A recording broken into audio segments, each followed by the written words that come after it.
I'm regularly surprised with just how popular React Native has gotten. Why am I talking about this right now, though? Well, when I was out on my trip to React Miami, a video came out, a very interesting video about how React Native isn't as popular as you might think. This is created by Tastemaker Design. It's his third ever video, and considering how new he is to YouTube, he did a phenomenal job. I'm genuinely impressed, and he brings up some really important things in this video, a surprising number of which I agree on. But there are a couple fundamental flaws in the things he researched and the way he presents them that I feel like I have to call out. I really hate doing a response like this to a smaller YouTuber. I'm going to go out of my way to make sure all of you go watch the original because there's a lot of good information there and it's good to get different perspectives from different developers.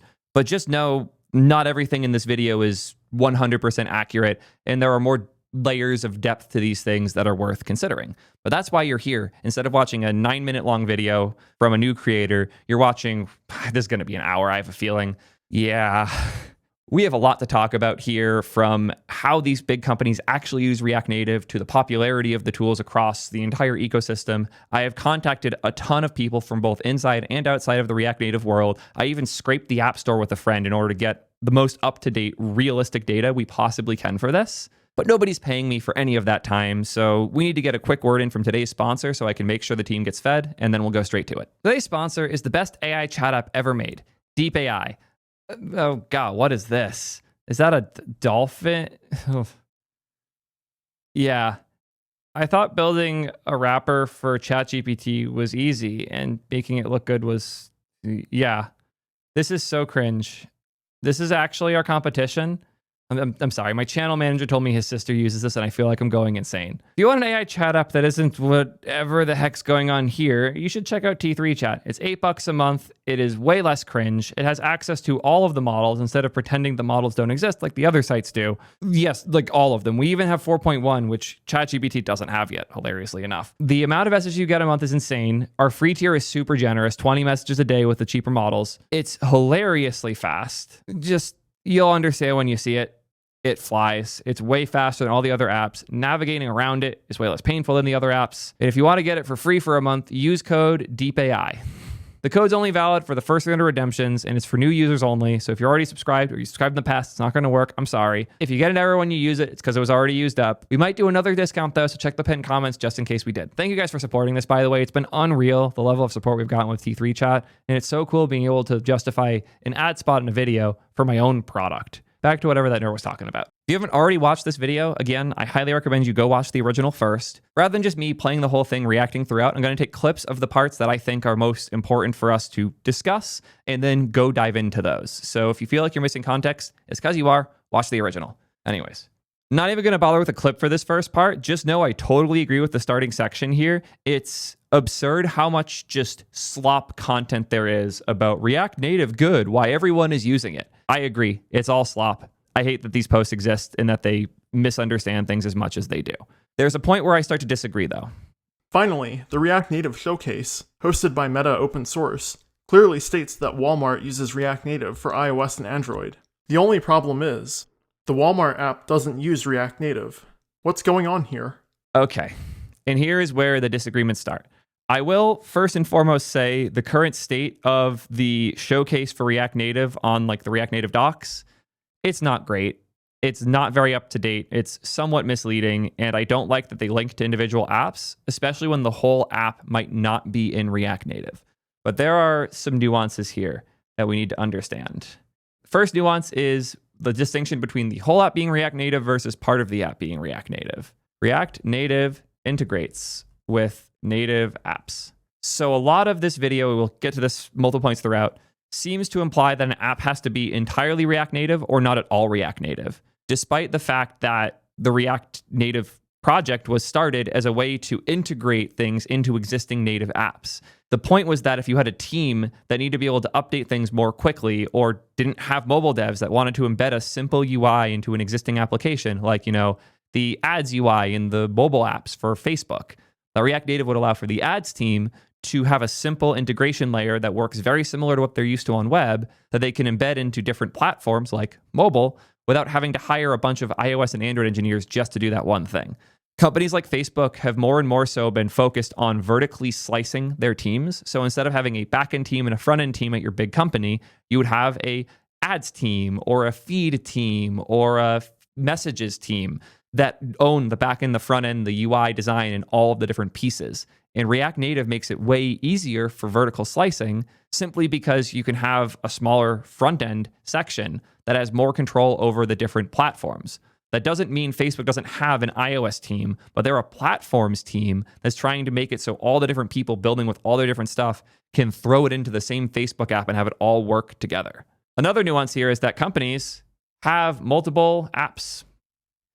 While it is definitely misleading to say a company is using React Native when their main app isn't, in particular, I think the Skype case is relatively brutal here, where it says Skype uses React Native, but as far as I know, the native Skype app on iOS and Android doesn't. So I get why they would be upset about that. Definitely seems misleading. What you have to realize is these companies are building a lot of things for a lot of platforms, and React Native has benefited them all greatly. No one's trying to intentionally mislead when they include Skype or Microsoft in the list of companies using React Native. They're putting that there because they have friends who work there on React Native stuff. The most egregious case of this is Amazon, which we'll get to in a little bit, but know that this is a very important thing to consider. The Walmart example, I admit, is particularly brutal, especially if the docs link to the Walmart app on iOS, because as far as I know, it does not use React Native. That doesn't mean they don't, though. They are currently actively hiring for a ton of different React Native positions. So I don't know why they'd be hiring for this if they weren't using it. It is Jamin's understanding that they are using it for things like their internal global integrated fulfillment app and stuff like that. Companies like Walmart love building small, specific tools as mobile apps because so many of these companies have people working on the ground. Previously, they'd have these crazy, chaotic PDA systems that I used to work retail at Staples. I'm way too familiar with all this stuff. It sucks.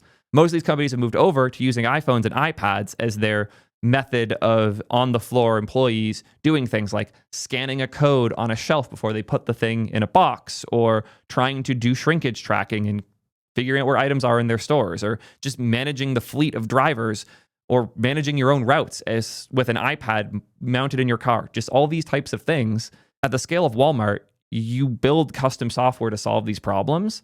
And React Native made it way easier for these companies to do that. Walmart's not just hiring React Native engineers to let them sit and do nothing. To say Walmart isn't using React Native because you couldn't find the little file you're looking for in their main app is just blatantly misleading, as much so, if not more so, than what we're accusing the React Native docs of doing there. Should they have linked the official iOS app? No.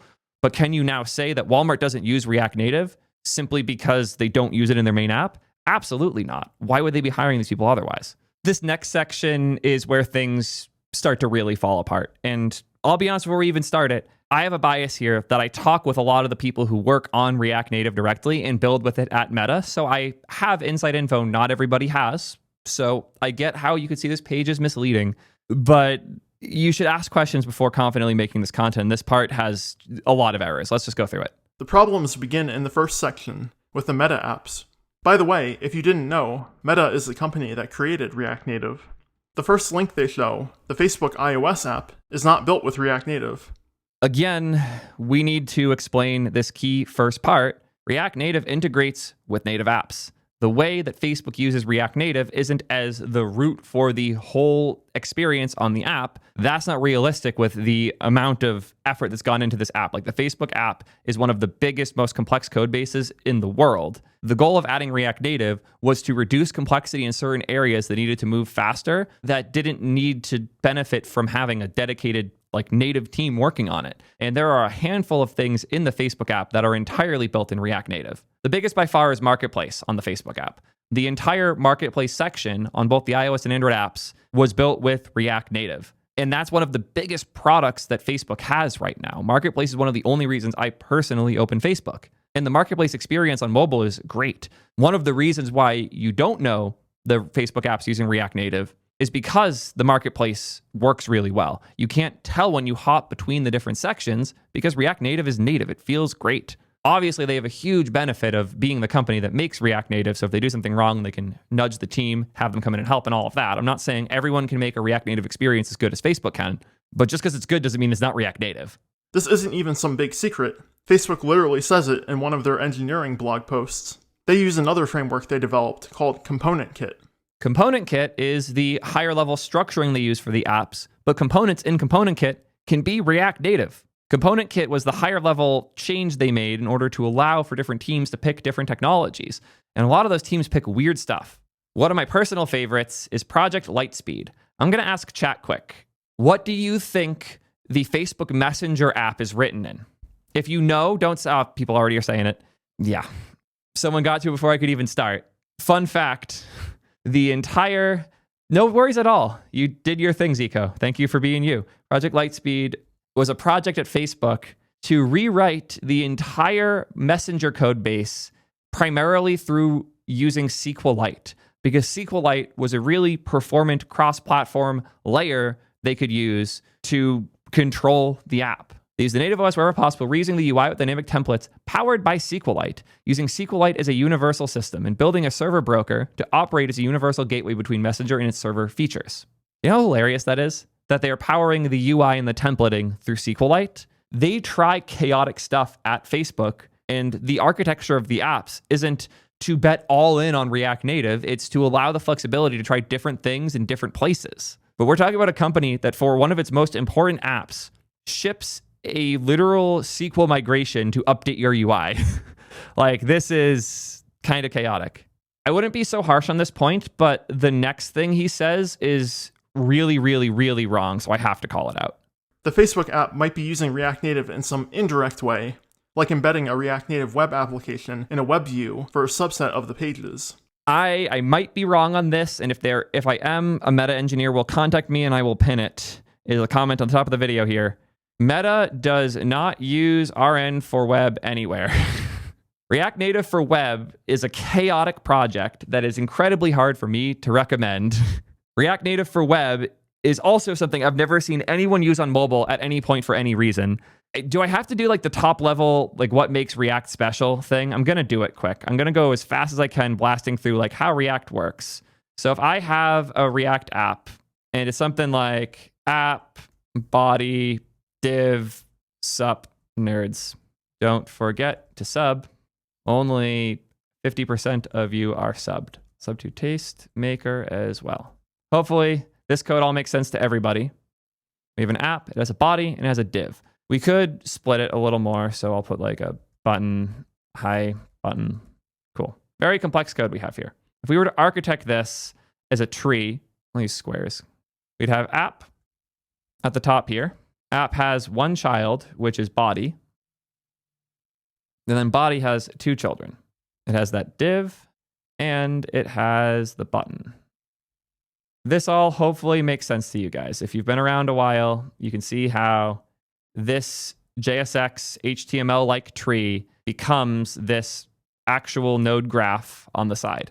App's the root, has body as a child, body has div and button as its children. These can have their own children too. You get the idea. Well, what's the HTML that comes out of this? Well, HTML in this case is going to be very similar because app doesn't exist. It's just a JSX abstraction. Here's the actual DOM content when this is all done. If you were to put like an inline function or whatever there, you can understand how that would all work. But the way that this becomes that is a couple part process. So you write this JSX code. It then becomes this tree here. We'll call this the virtual DOM. That's what it is. This is the VDOM. And then the VDOM puts out the actual graph of what the real page content is.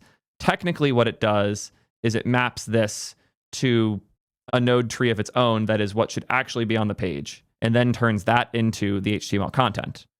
So we have our JSX code. It creates the VDOM with all the nodes. It then calculates what the real DOM will look like as a result of that, and then it applies that to the UI. And then when a change happens, it checks to see what changed in the VDOM, and then it only applies the changes to the corresponding elements. What's really cool about React Native is that you can draw a line here and change what turns this virtual DOM into real elements. React Native is a different translation layer here. Instead of translating from a virtual DOM to traditional HTML, it will translate from a virtual DOM to something else. That's the native part of React Native. It can be whatever you want. By default, they support iOS and Android native applications. So instead of having body, div, and button, you would have text opacity or view, like the different React Native elements. Each of those is bound to a native primitive in the native OS code so that you can render a native tab bar, a native touchable, all these native elements that you would expect from these platforms.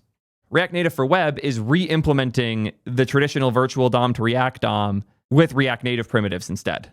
It's an additional layer that isn't necessary, but if you want to use React Native code on native and on web with just one code base, RN for web is pretty cool. The reason RN for web is its own crazy complex story. I talk about a lot of videos, I don't have one dedicated to it, but RN for web was originally built by Twitter because the lead engineer running web wanted to restrict what access the devs had to different DOM primitives. They didn't want the devs to have access to all the different elements, all the different styles, and all the different things you can do in the browser.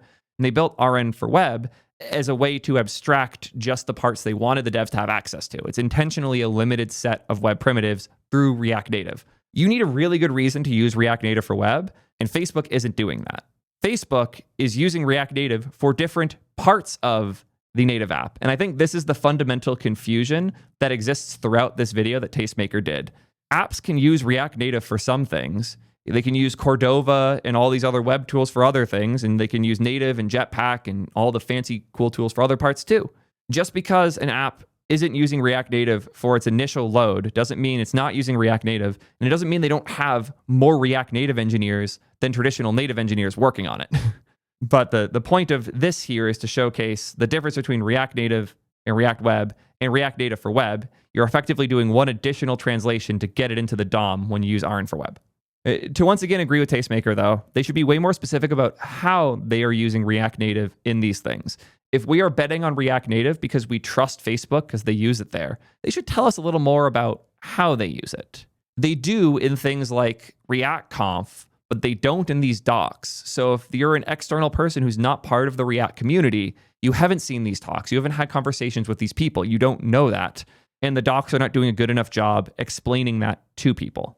Next up are the Facebook and Instagram MetaQuest apps. I didn't actually check whether these use React Native, but I wanted to include them because of their uniquely abysmal ratings in the MetaQuest store. We need to talk about the MetaQuest. If you're somehow not familiar, the MetaQuest is a VR headset that was originally by Oculus, a company that Meta acquired, and now it is the MetaQuest instead. They've mostly killed the Oculus branding. The Quest is a very, very good headset. I'm a VR nerd. I'll admit to that. I am what I am. I'm sorry. I love VR. I actually still like my Vision Pro, as cringe as it might be and as absurdly expensive as it is. The Oculus series has always broken my brain in terms of what it's capable of. I've seen things I could never have imagined before inside of Oculus. And I want to give credit where it's due to that. The MetaQuest team works really hard to make groundbreaking experiences. And the reason for that isn't because they're making a bunch of money on VR. I think they've realized that ship sailed long ago. They seem to genuinely love it. It's pretty obvious that Zuck has some weird obsession with VR AR stuff. Not like I'm going to take over the world with it obsession, but just genuinely cares too much about it. Like I see a excitement in him when he talks about it that he only has in certain things. The reason we're talking about Quest is because a significant portion of the Quest experience is built in React Native. There is so much React Native in the Quest. It's actually insane. From the actual platform for building 3D Quest first experiences, which is a desktop app they built in React Native, to the shop in the entirety of like the UI for it, all React Native, a bunch of different apps in the App Store for Quest, React Native. The settings page, if I recall, is React Native. A ton of the UI and OS level stuff is React Native. They use React Native a ton for Quest. And a huge part of why they've been so focused on performance for React Native has been to make the Quest experience better. And the results are pretty damn cool. I've been really impressed both with the experience developing for Quest with React Native and the experience in these apps. I know that the reviews for the Instagram and Facebook app for Quest are bad. Yeah, 99 reviews on the app. Who's going to be more motivated to leave a review on a half-completed app for Quest? Someone who's really excited it can exist, or somebody who's frustrated it doesn't do all the niche things they specifically want it to do? I hate to pull the like popularity card, but you'll learn this quick, Tastemaker. Most comments are inherently negative because negativity pushes you through the boundary of no contact much faster than positivity. It takes a much stronger positive feeling for somebody to be urged to leave a comment. It takes a very small negative feeling for most people to bother doing it. So that's the main reason the reviews are so bad. It's also because, to be frank, the apps don't have all the features people are expecting. That doesn't mean they're bad. In fact, my experience with these apps was very different because when I was talking with the React Native team about the Quest and all the work they were doing, they didn't beg, but they were very close to it to try and get me to go try the Facebook and Instagram apps because they were so proud of them. They were genuinely so hyped on what they had built. And it was very small teams under a very small timeline trying to re-implement from scratch these huge chaotic experiences. Like the amount of engineering work that went into the entirety of Facebook is hard to fathom. The number of features, the chaos of their API, the fact that a small team could get together a mostly working version of it as quickly as they did, and it feels awesome to use. It's super fast and snappy. The UI is stunning. It's just missing a bunch of features. And it crashes sometimes when you go to a comment thread that's using one of the features they haven't implemented yet. It's also clear they haven't seen much usage of these apps, so they are divesting from them. They're not putting a lot of time into them because they have not gotten the popularity or the sentiment they were hoping for, but they are well-built apps, and I think they are good showcases of what React Native can do in weird environments. Because again, React Native renders natively. The React Native Facebook app isn't some web UI. The React Native Facebook app for Quest is using native Quest primitives. It's really, really cool. It's genuinely so cool. And like seeing the 3D experience when you're going through Facebook and like going to an album and having the photos layered, it felt awesome. And the fact they did that all in React Native is genuinely hype. Scrolling down to the Amazon section, we see more problems with the showcase. When you follow the Amazon App Store link, it tells you that the Amazon App Store is about to be discontinued on Android. Okay, it's funny linking to something that's about to be discontinued. That was a good dig. The rest we have more to say about, though. Next, we have the Amazon Kindle app. This one's a little tricky. There are references to React Native in the Android app, but only as related to com/Amazon/identity/auth. However, there are 20,000 references to Android X/Compose, which indicates the use of the Jetpack Compose UI framework. My guess is that the Kindle app uses React Native for a login screen, but the rest of the app is built with Jetpack Compose. And now we have to go back to the core points from the list. Once again, I need to remind you guys, React Native integrates with native apps. You can build something with Jetpack Compose and have a bunch of React Native views. You can even make an app that's entirely React Native, but uses Jetpack Compose as its build pipeline. Totally fine. People do that for really cool stuff. And companies have multiple apps. This part hurt me particularly deeply because of the depth of Amazon's investment into React Native. The only way you could think that Amazon isn't using React Native is if you pay no attention to what's going on in React Native. Tastemaker brings up Hermes, the JavaScript runtime, much earlier in the video, but what he never brings up is static Hermes. Static Hermes is an attempt to rethink how JavaScript becomes code that runs on your phone by recompiling your type-safe JS code either through Flow or TypeScript to assembly. Not to Rust, not to C, to straight assembly in order to make insanely fast stuff. And this presentation on static Hermes was from Svetan, who works at Meta, but a significant portion of the investment in this project has been coming from Amazon. So Meta made this work with Flow. Amazon came in and added TypeScript support to a JS to assembly compiler. Do you understand the size of that lift? Do you think they're doing it for fun? No, they're doing this because they want React Native to be so good that they can default to it for everything. And they are already using it for a ton of different things. Infinite Red, which is a company that is cited in this video, is a React Native expertise consulting group that I have worked with. They sponsored me in the past. They still sponsor videos here and there. So account for biases there. Jamin's a good friend of mine. He was a friend for years before I was ever officially affiliated with them. He's invited me to keynote events. I have been hanging out with him and the crew at Infinite Red forever, and I've had plenty of disagreements with them. I was really on the Expo side when initially there was Ignite versus Expo, and since then Infinite Reds went all in on the Expo stuff too. But yeah, I do not always agree with Infinite Red, but yeah, I love these guys dearly. I trust them super closely. It's heartbreaking to see them accused as like the sponsor paying to bias me when they're one of the sponsors I am the closest of friends with. Like, those guys are homies. I would talk about them without the sponsorship. They are almost doing us a favor at the channel by sponsoring us. The reason I bring all of them up is because Infinite Red hosts a conference in Portland called Chain React. It's the biggest US React Native conference.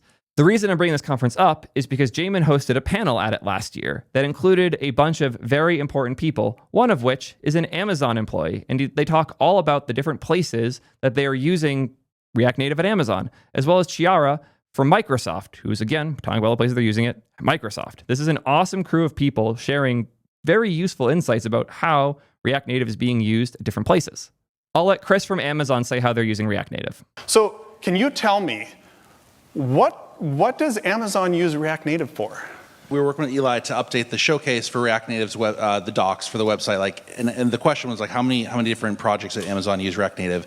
So I started first going through our code repos, and then I started talking to some different teams. And I realized independently, all these different consumer product lines across the company have been using React Native for years.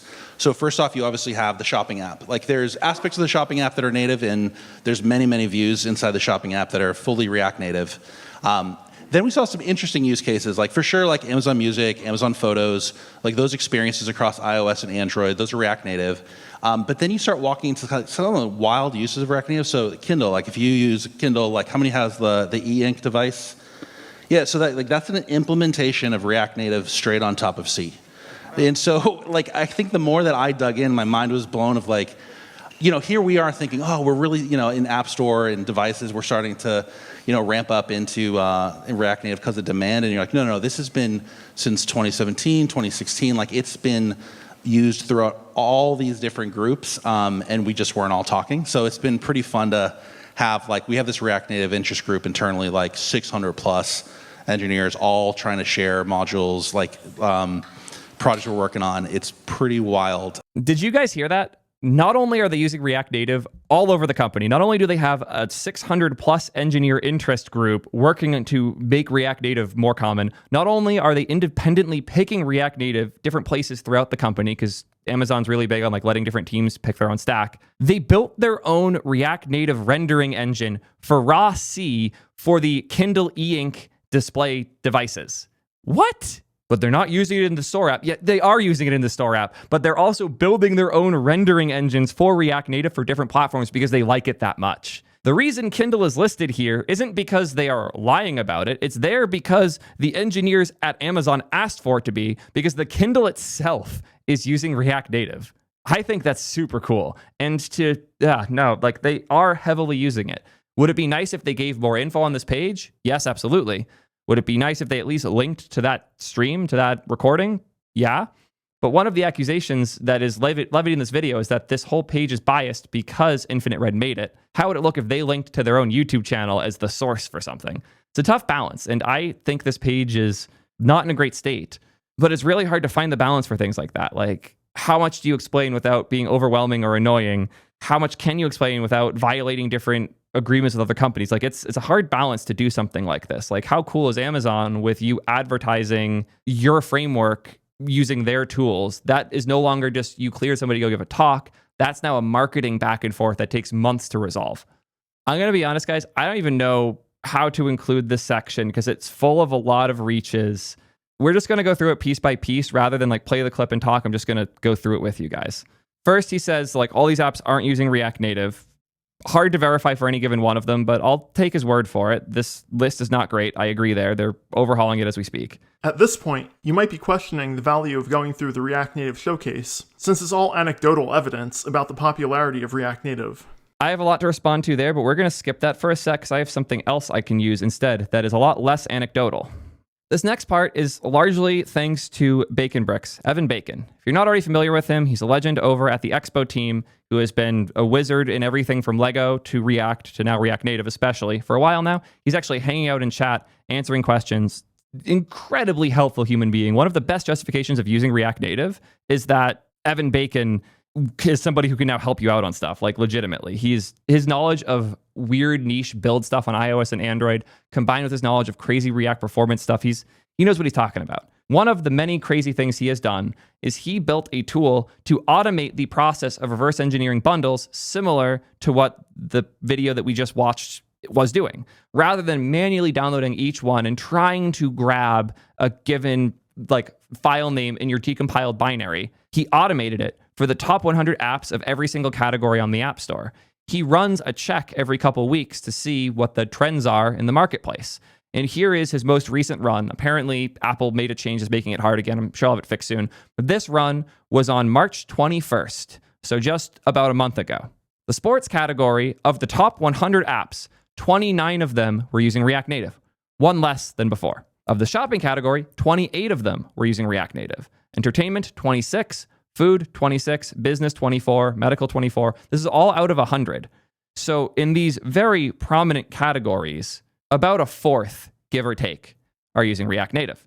And you'll notice most of this is green because more and more new apps that are getting into these top hundreds are React Native, because the React Native teams historically can move much faster, ship updates quicker, and build into a hype machine more effectively. There are exceptions, like 2 React Native apps fell out of the food category, but then you have a huge one like the Burger King app, which is largely React Native. We also see Indeed job search here, which is a very important piece we'll be referencing in a second. Hopefully this helps emphasize the point I'm trying to drive here, which is React Native is actually quite popular. It isn't popular in things like games, because games shouldn't be built in React Native. The same way apps should be built in Flutter, because Flutter is a game engine. Games should be built in React Native, because React Native is an app engine. Apparently, Indeed is migrating towards React Native. They're not entirely React Native just yet. Dice would disagree. Oh, Dice. Okay, people are missing the Flutter's a game engine joke, and I don't care enough to explain it. Just, if you don't know how Flutter works, go look into it. It's not using native anything at all. This is a really good call out from Chexkier.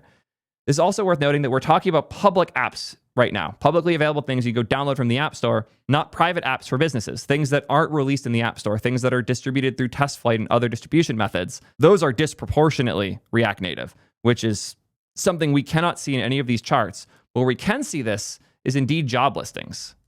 I know a lot of people are picking frameworks not necessarily based on how many installs they get. Rather, they're picking them based on the popularity of hiring for those. So if your goal is to get a job in one of the options, React Native seems to be one of your best bets here, because according to Indeed, there are over 300 jobs open right now for React Native versus Swift UI with 25 and Jetpack Compose with around 25 as well. So yeah, we could look at all sorts of other numbers and theorize all we want, but React Native is very popular. Even if, as we see in this video coming up, you make the right subset and it looks like Jetpack Compose is really famous. Before we can get there, there's one other part here I want to respond to, which is about Infinite Red. I think there are 2 key takeaways from what we've seen here. The first takeaway is that there are corporate interests involved in the marketing of mobile app frameworks. Although the React Native Showcase website is hosted by Meta, the actual list of apps is maintained by a company called Infinite Red, a React Native consulting company you may have encountered on YouTube at some point. Consulting companies are extremely prevalent in the mobile app space. Yes, they are, because mobile apps are hard to build and it requires a team of specialized people to get it right. And React Native is one of the better tools for these specialized developers to help teams be able to maintain a quality app without requiring a bunch of native engineers to work for them. The next part here is what really frustrates me, though. With React Native and Flutter consultants constantly writing puff pieces about their respective frameworks. What's going on here? The puff pieces being cited here are React Native Radio, which is Jamin's podcast where he talks to other React Native devs about React Native stuff. That's a podcast where he talks about the thing he's interested in. It's not pretending React Native is huge. The examples here, it's Static Ermes, which we just talked about, the JavaScript compiler that benefits people well outside of the React ecosystem.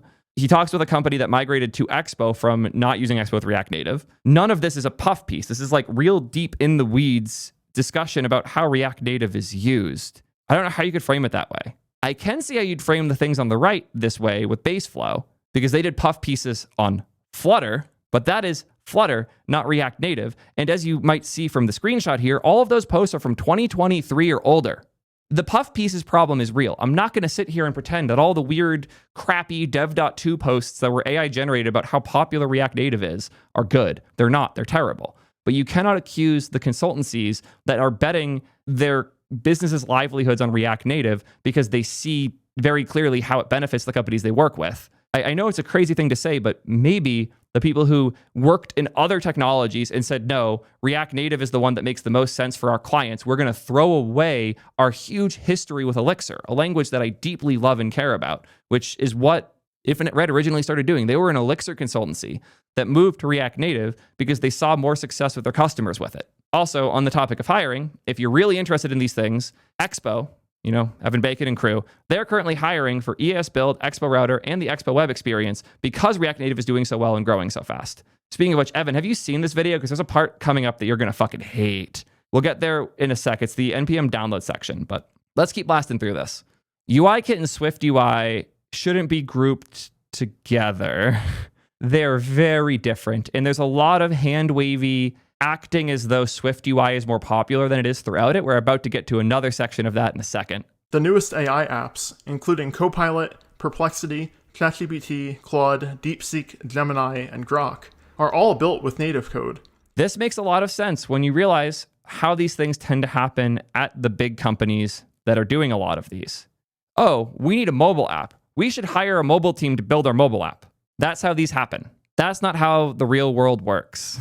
It is very rare that this happens. And also, you'll see this is a very small subset. Swift UI is less than 1/10 the popularity of React Native right now. I almost feel insane that this video is about pretending React Native is more popular than it is when you are picking an arbitrary category to showcase how Swift UI is more popular than it is. Swift UI is not that popular at all. Speaking of numbers, I take a couple issues with this next section too. There's this report from Statista that shows mobile app framework adoption, but it only considers cross-platform frameworks and not native ones. We could also look at the Stack Overflow 2024 developer survey, which includes this beautiful chart showing overlapping developer interest for React Native and RabbitMQ for some reason.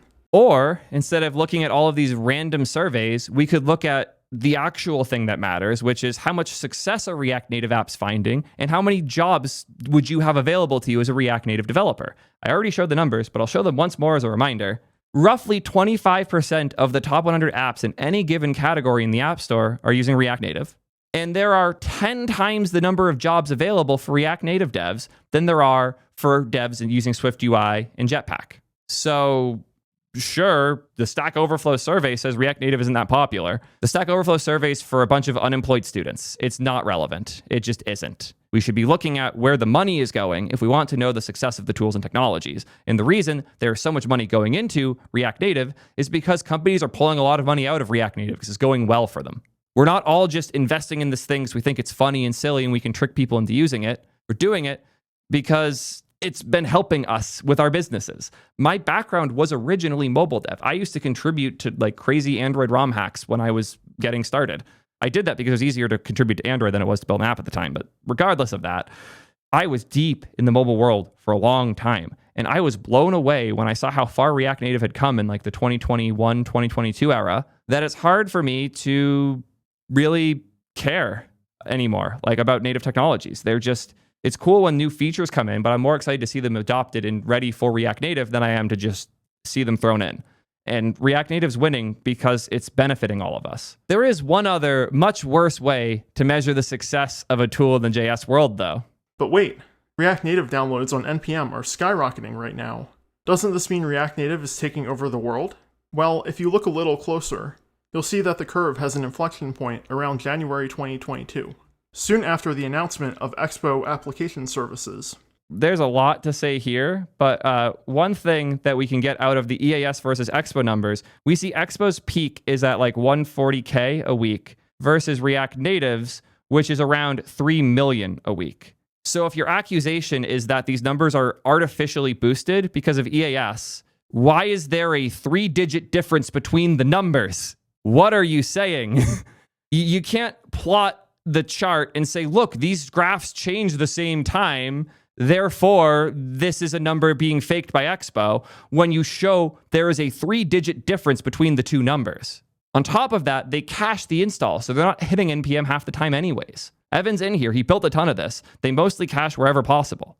So if EAS and the auto building tools that Expo made are the reason that we spiked from 1 million downloads a week to 3 million a week, why is their CLI only spiking to 100K a week? What if, crazy thought, React Native is getting more popular because people are realizing it's good, and tools like EAS are coming out because more and more people want to ship with React Native? What if all of these things are correlated because of the external reality that React Native is benefiting a lot of us in our businesses. Crazy, absurd, I know, but it's very real. The other big gap between these two charts, I'm not seeing the correlation on these charts. I'm sorry. But like, if the point you're trying to make is that this blue line is causing this red line to triple, I don't know what the heck you're talking about there. There's one other thing I want to show here. See the like slight spike at the start of 2025? Let's compare that to EAS's spike. Wait, what? EAS doubled almost in the past 3 months. There's a reason for that too. A lot of these AI app builder tools are picking React Native and Expo. And despite the fact that this is enough to double Expo's numbers, it's barely a blip in React Natives. It's like a 15 to 20% bump. So React Native is getting more popular because it's way better for these AI tools to build with. Because unlike all the native tools that we're talking about and shilling here, like Swift UI and Jetpack Compose, it's actually open source, and all of the tooling around it is open source too. Even if a lot of Android is open source, a lot isn't. In the current state of like Android Studio, it's rough. And Apple's tools are entirely closed source. Yes, Swift itself is open source. Swift UI, not at all. The UI layer for Swift is the thing that's most important when you're building with it. Good luck finding the things you need to train your AI to do it well. It's one of the many things Apple is doing terribly with AI right now, and I'm saying this as an Apple fanboy. The AI-assisted dev experience for Apple is slightly worse than Apple's existing dev experience. Both of those are really bad. It's one of the other reasons people are moving to React Native, even Apple fanboys like myself, because this ecosystem has significantly better tools for developing good applications than Apple does. Can Apple's theoretically be slightly better when you slug through all the crap to get there? Perhaps.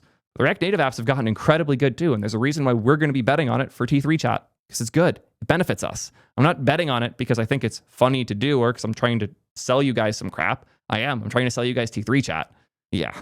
And if this was just me and others who were being paid by Infinite Red, I would understand the biases and frustrations there. But let's look at the top Expo apps right now.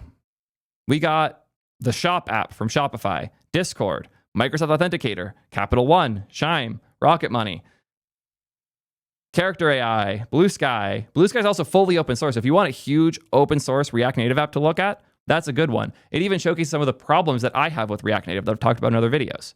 There is so much stuff using React Native here. It's insane. God, I've hinted at it for so long. The depth of Sony's use of React Native is insane. Pretty much the entire UI for the PlayStation 5's operating system is in React Native. I wish I could say more. I probably will in the future, but they bet hard. And we haven't even really talked about Microsoft yet. Sure, they're using it for Authenticator, but Microsoft's doing a lot more than that with React Native. I mentioned that React Native's official support is for iOS and Android. Obviously, Meta has their own build for Quest as well. React Native Windows here, largely maintained by Kiara and crew. Actually, is Kiara even that high up there? No, she's not. Good to know.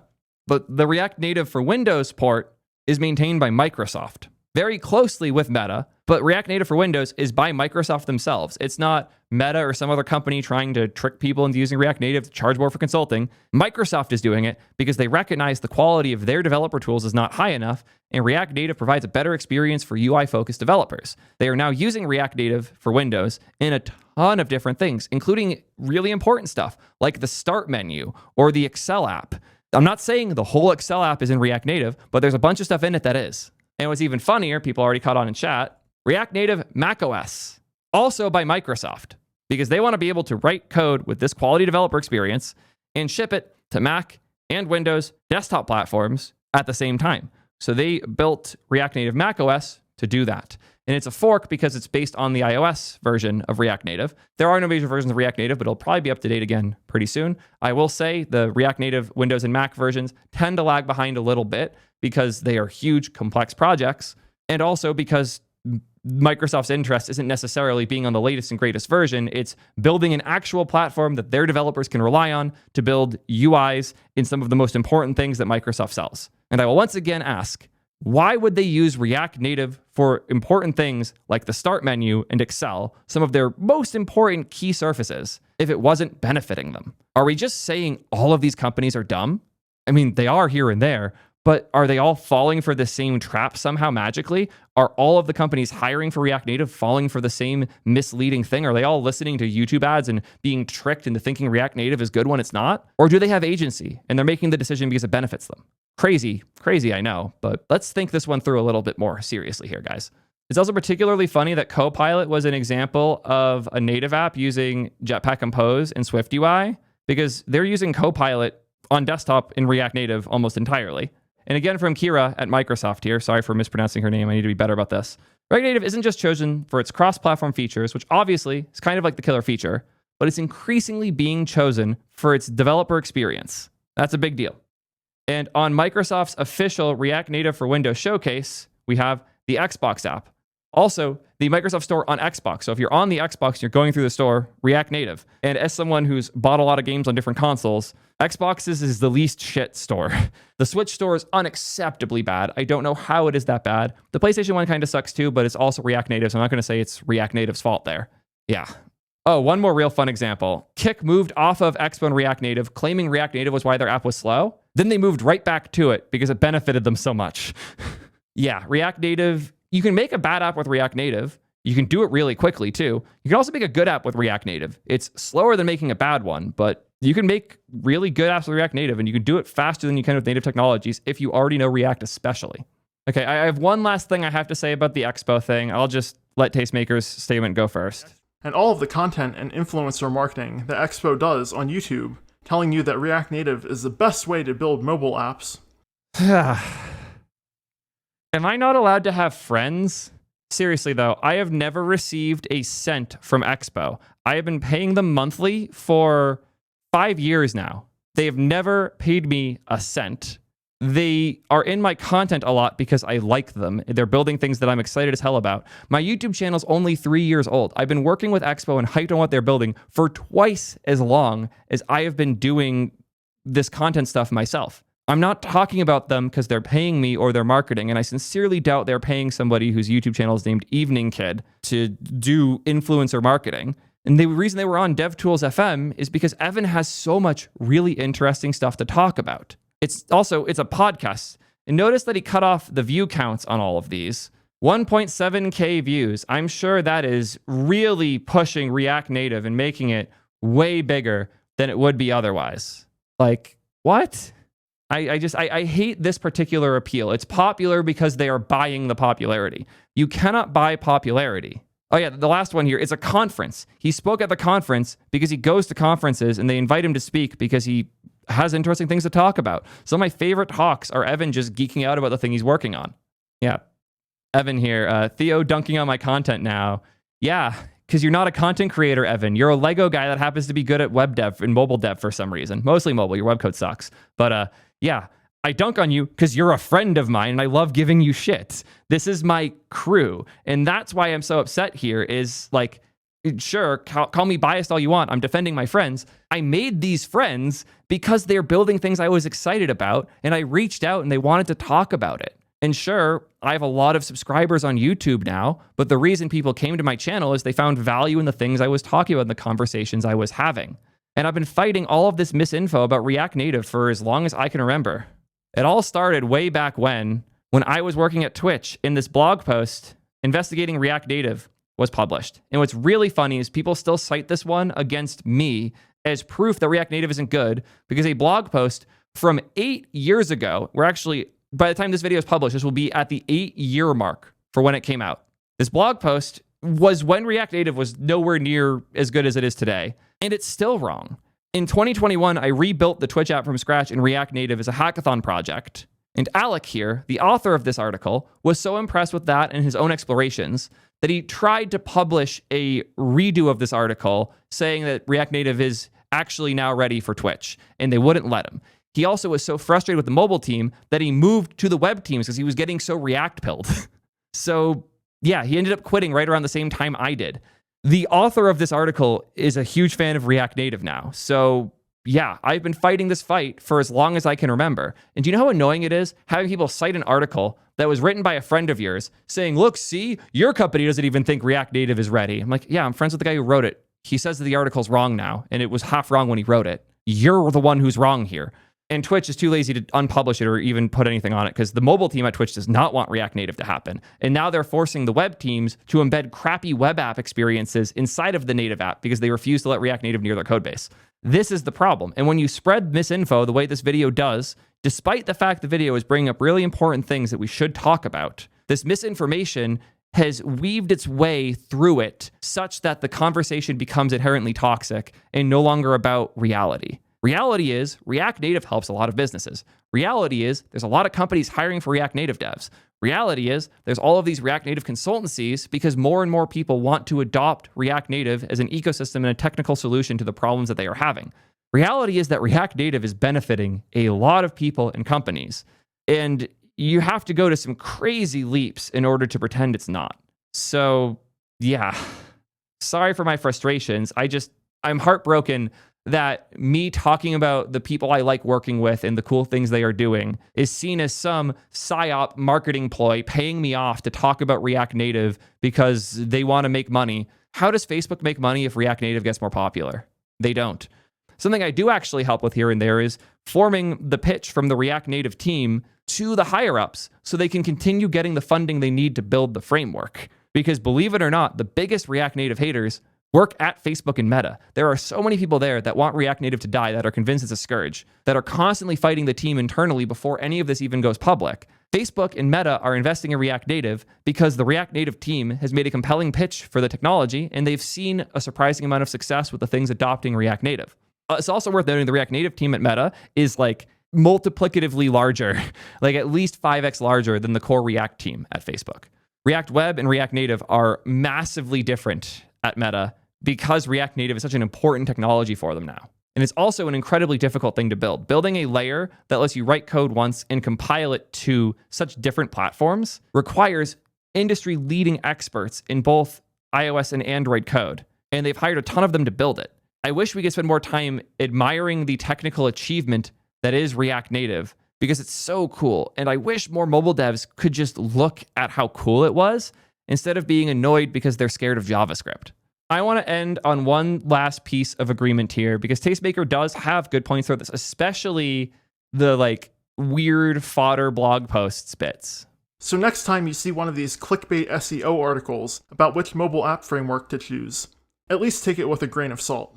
Yes, take it with a ton of grains of salt. These articles, especially now in a world where half of them are freaking AI generated, if you don't know the person who wrote it and you can't find other relevant work of theirs, the author matters as much as the content nowadays. So check who they are, what they have done, how are they relevant to you. And I'll self-own a bit here. I haven't published any particularly prominent mobile apps. I've built a handful of them, especially internal tool stuff, but I don't have good showcases of my work on mobile. You should be more skeptical of me because of that. When I talk about web, especially web performance stuff, you better shut your mouth up when I'm talking about it because I know what I'm doing and there's plenty of evidence all over the web of me being an industry-leading expert in web performance application stuff. Go try T3 chat if you don't believe me. There's a reason it's so much faster, and it's not because it's lower in features or I hit some magic button. It's because I care a lot about performance on the web.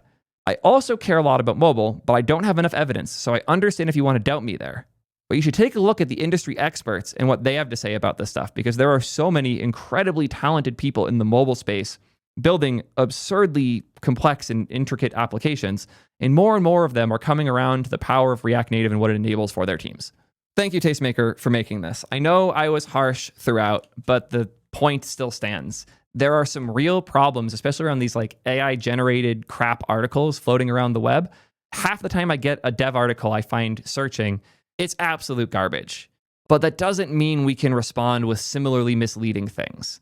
I understand the frustration. I am with you there. The fact that when you try to figure out how to pick a framework, you get a crappy article somebody spit out of ChatGPT, it's unacceptable and it's going to lead to new devs making bad decisions. There are two important things to understand here, though. One is that these articles suck no matter what, and we should be steering people away from these sources.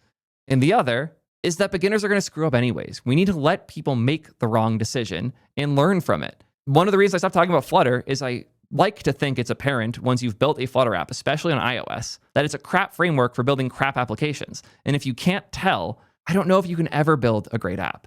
We need to let the kids make the wrong decisions Ideally, they're not doing it because a crappy article told them to. They're doing it because they thought the thing would solve a real problem for them.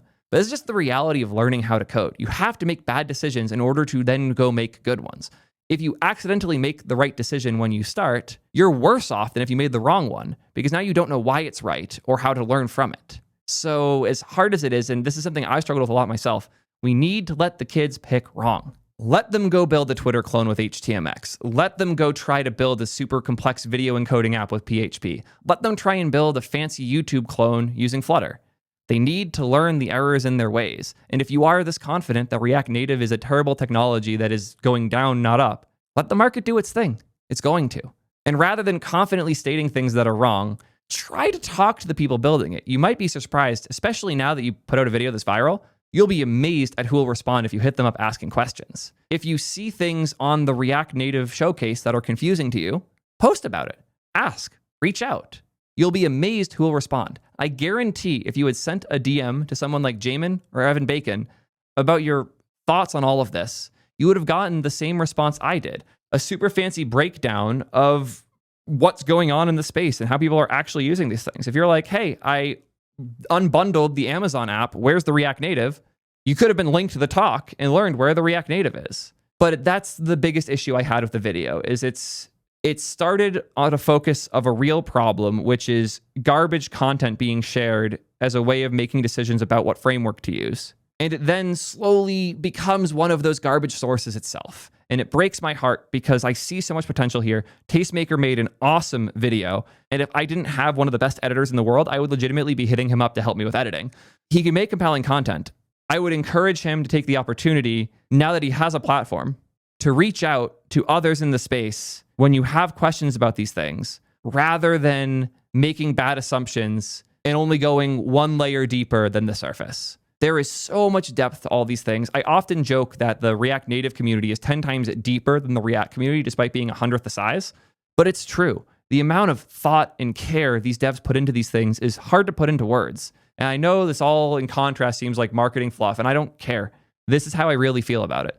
I am so blown away with the amount of just focus and effort going on in the React Native community. Some of the smartest and most thoughtful people I know, I met through this ecosystem. And I would highly encourage you, Tastemaker, to take the opportunity to talk to these devs. I would almost feel bad if you didn't get to, because there are some awesome people that you could meet and befriend to boost your career and do such cool things with.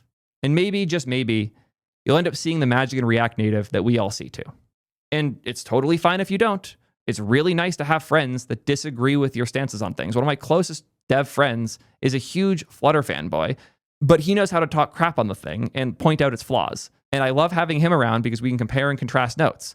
You got to have your crew of people who understand the thing you don't like well enough to have the conversation. And this video feels like it could only happen in isolation from anyone who understood React Native. And again, to be very clear, this isn't some fundamental failure of Tastemaker. This is expected as a person who had under 300 subs and 3 YouTube videos at the time. But now you have a platform. Now you have access to all of these awesome people. Take advantage of it. It's the coolest part about having this platform, is the people you can meet and the things you can learn from them. You no longer have an excuse to publish something under-researched and unfactual like this. It is a totally acceptable thing that you made these mistakes, but now it's time to make corrections and do the best you possibly can to correctly report on the things that you cover as part of your platform. And if you ever want any help on this, hit me up. My DMs are open. Emails inside of my description on YouTube. You can get a hold of me. There's a lot of ways to do it. I would love to help out however I can. I'm genuinely impressed with the quality of content you create. And with a little bit of change to how you do research and comms with other people in the space, you could easily be one of the biggest people on this platform. So thank you, Tastemaker, for bringing this topic up again and giving me an excuse to talk about one of my favorite things I don't get to enough anymore nowadays. Let me know what you guys think about this. Is React Native overrated, underrated, too popular, not popular enough? Or am I just insane? Let me know in the comments. Until next time, peace, nerds.